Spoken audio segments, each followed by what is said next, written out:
যখন ডিবি অফিসে জোরপূর্বক আন্দোলন প্রত্যাহার করার জন্য বলা হয়েছিল, তখন যে ব্যক্তিগুলো বলেছিল যে আমরা আমাদের জায়গা থেকে সরব না, আমরা লড়াই সংগ্রাম চালিয়ে যাব, আমাদের 9 দফার যে কর্মসূচি সেই কর্মসূচি আমরা চালিয়ে যাব, সেই অগ্রনায়ক, জুলাই বিপ্লবের অগ্রনায়ক আব্দুল হান্নান মাসুদ বক্তব্য রাখছেন। জুলাই বিপ্লবের অগ্রনায়ক, বৈষম্যবিরোধী ছাত্র আন্দোলনের মুখ্য সংগঠক আব্দুল হান্নান মাসুদ।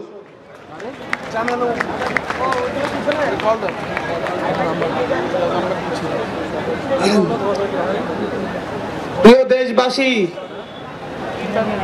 সবাই কেমন আছেন? আজকে কেমন উপভোগ করতেছেন? আমার সামনে দাঁড়ানো এই লক্ষ ছাত্র জনতা প্রত্যেকেই আজ 24-এর গণঅভ্যুত্থান পরবর্তী একটি ইতিহাসের সাক্ষী। এই ইতিহাস রচনা করতে যাচ্ছে এই বাংলাদেশের তরুণ প্রজন্ম, যারা জুলাই গণঅভ্যুত্থানের নেতৃত্ব দিয়েছে। আমাদের সামনে উপস্থিত আছে আমাদের 24-এর গণঅভ্যুত্থানের অগ্রনায়কেরা, যারা জীবন বাজি রেখে লড়াই করেছে, যারা বারবার গুমের শিকার হয়েছে কিন্তু শেখ হাসিনার পদত্যাগের প্রশ্নে আপোষ করে নাই। আমাদের সামনে এখানে উপস্থিত আছেন আমাদের নেতা, গণতন্ত্রের ইমাম নাহিদ ইসলাম ভাই, যিনি ক্ষমতার মস্তক ছেড়ে এসে আবার জনতার কাতারে হাজির হয়েছেন। এই জনতা আজকে ভালোবাসা দিয়ে, সম্মান দিয়ে এই আজকে মানিক মিয়া এভিনিউতে উপস্থিত হয়ে আবারও নাহিদ ইসলামের নেতৃত্বকে গ্রহণ করে নিয়েছে। বাংলাদেশে 1971 সালের পর থেকে বাংলাদেশে ঐতিহাসিকভাবে আমরা বারবার প্রতারিত হয়েছি। আমরা ব্রিটিশদের থেকে মুক্তি লাভের পর 1947 সাল থেকে 1971 সাল পর্যন্ত 24টি বছর পাকিস্তানি শাসকদের শোষণে, নির্যাতনের শিকার হয়েছি। আমাদের শহীদেরা, আমাদের 71-এর বীর সেনানীরা জীবন দিয়ে লড়াই করেছিল। 30 লক্ষ মা বোন জীবন দিয়েছিল শুধুমাত্র একটি স্বপ্নে, স্বাধীন বাংলাদেশ, স্বাধীনতার প্রশ্নে, গণতন্ত্রের প্রশ্নে তারা জীবন দিয়েছিল। কিন্তু কি দেখা গিয়েছিল? 72 থেকে 75 সালে এসেই এদেশের মানুষের উপর একটি দুঃশাসন চাপিয়ে দিয়েছিল শেখ মুজিব। রক্ষী বাহিনী গঠন করে এদেশের হাজারো মানুষকে হত্যা করেছে।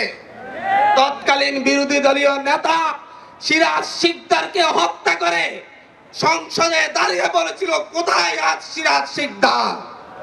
সেই ধাম্বিক শেখ মুজিবের পরিণতি আমরা দেখেছি।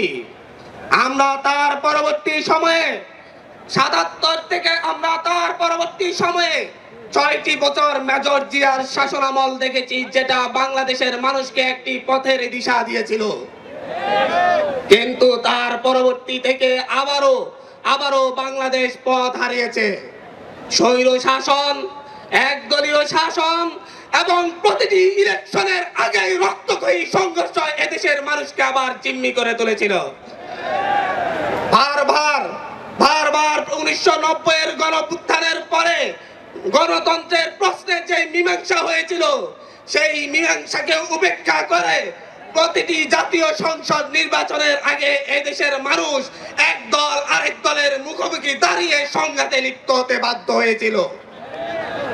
2007-8 সালের সেনা শাসনের পরে শেখ হাসিনা ভারতের সাথে এবং তৎকালীন মঈনুদ্দিন আহমেদের সাথে চুক্তি করে একটি পাতানো নির্বাচনের মধ্য দিয়ে বাংলাদেশে ফ্যাসিবাদী শাসন ব্যবস্থার ভিত্তিপ্রস্তর নির্মাণ করে। তারপর থেকে 16টি বছর এই দেশের তরুণরা, এই দেশের বৃদ্ধরা, এই দেশের যুবকরা শেখ হাসিনার নির্যাতনের কষাঘাতে নির্যাতিত হয়েছে। আমরা দেখেছি শেখ হাসিনার হিংসাত্মক মনোভাবের কারণে বেগম জিয়াকে কিভাবে দিনের পর দিন কারাগারে থাকতে হয়েছে। আমরা দেখেছি কিভাবে এদেশের বিরোধী দলীয় নেতা কর্মীদেরকে গুম খুন করা হয়েছে। আমরা দেখেছি শুধুমাত্র বিরোধী মত পোষণের কারণে এদেশের মানুষের উপর কি এমন নির্যাতন চলে আসছে। তার পরবর্তীতে তার এই ধারাবাহিকতায় বাংলাদেশের মানুষ এই মঞ্চে উপবিষ্ট তরুণদের নেতৃত্বকে মেনে নিয়ে শেখ হাসিনার বিরুদ্ধে রাজপথে নেমে একটি সফল গণ অভ্যুত্থান পরিচালনা করে।